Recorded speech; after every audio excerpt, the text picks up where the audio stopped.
I think I first picked up a guitar back in the 50s when skiffle was the craze.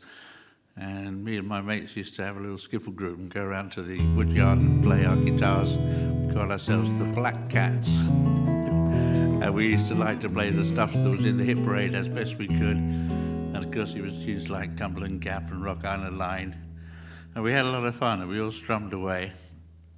And I think what happened basically was that a lot of people, or a few people now that play traditional music, British stuff, playing the guitar, started off around about that time. They picked up the guitar for the first time, they played those tunes, and then they started to listen to the great American players that came over more or less in the wake of skiffle. Skiffle was popular, and as a result, really great American players came over, because skiffle was essentially was American folk music played by British people. One guy who was just fantastic, I remember early on, was Josh White. And Josh White was on TV, and he had a book out, and he had a Josh White guitar, and it was just great. We used to love his playing. He had played just fantastic, beautiful blues lead lines and great accompaniments. And I think probably through Josh White we heard other players that were, I don't know, kind of in the same category, I guess, like Leadbelly, for example. People, Brunsey, Jesse Fuller was fantastic. He came over. I played a first gig with Jesse Fuller, and that was a great treat for me. Brown and McGee, the Reverend Davis, Rambling Jack Elliott. Boy, it was good days for listening to guitar. It was exciting stuff. And I remember if you could play a little bit back in the early 60s, like any of those guys, you could play a bit of blues, you were considered really good. You had to be able to play blues in E and keep your thumb on the right hand.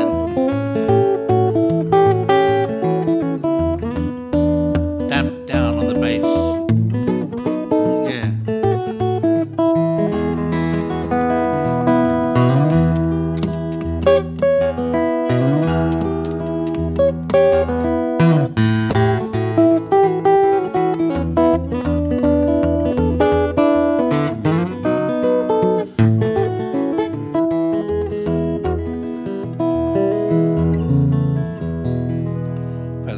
Out by Sam Charters. It was called The Country Blues, and there's a picture of Big Bill in that book, and there he was sitting there with his shirt ruffled around the collar in a funny way, and you had to even emulate the look of Big Bill in his shirt when he played. You had to play blues in A, I remember that.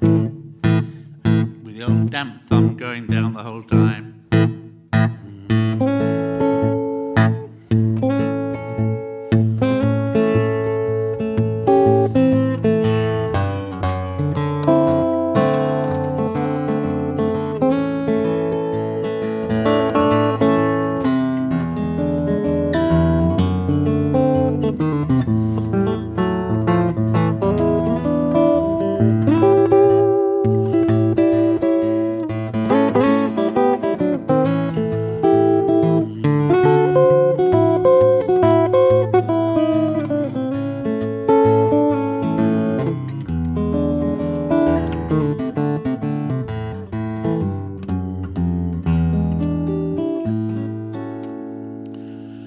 Well, what happened was back still in the early 60s sometime, the folk revival came along, and it became very important only to sing British traditional music, at least in the traditional clubs.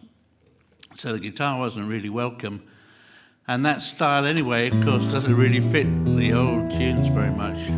The style had to change. If you got a song to do,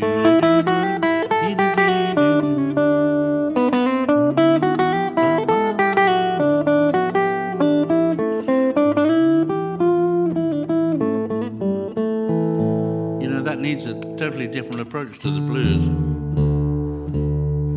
Some of the techniques stayed and some of them changed.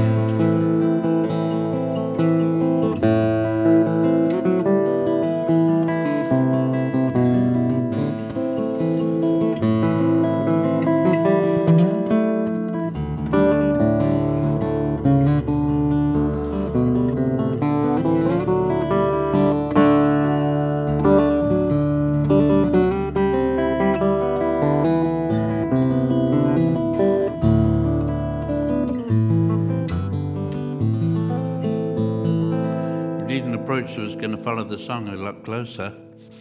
I mean, people that really pioneered those ideas were David Graham, who was just fantastic, way ahead of his time. Martin Carthy, Bert Jansch, a number of other players that were working with traditional songs and kind of adapting the American style to change it. Martin Carthy had absolutely classic version of Scarborough Fair, which the accompaniment is very static and beautiful against the melody. Mixing the old notes from the scale, the old modes, with the initial chord and keeping the accompaniment pretty solid, as the voice does most of the elaborate stuff. Bert Jansch has some really nice arrangements, of course. Blackwater Side.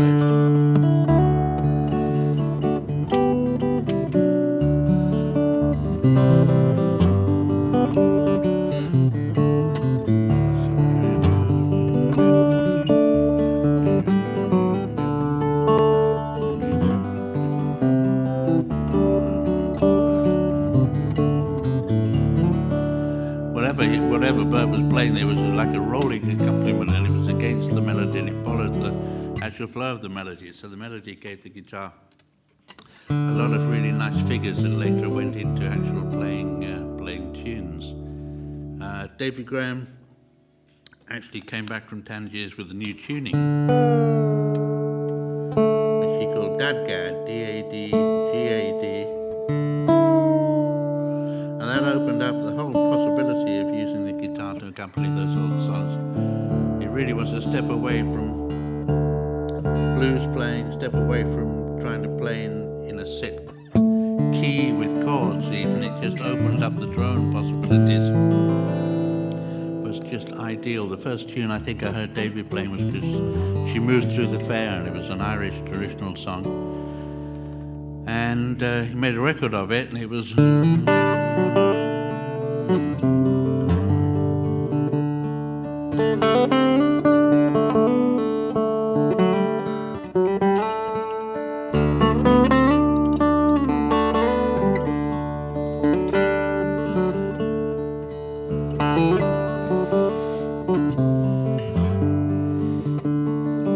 Then he improvised on it. It's really a good one to find. If you can never find a recording of that, it's just a knockout. But it just lent the guitar just lent itself to the accompaniment of those songs in that way. You had a kind of drone going on the guitar and a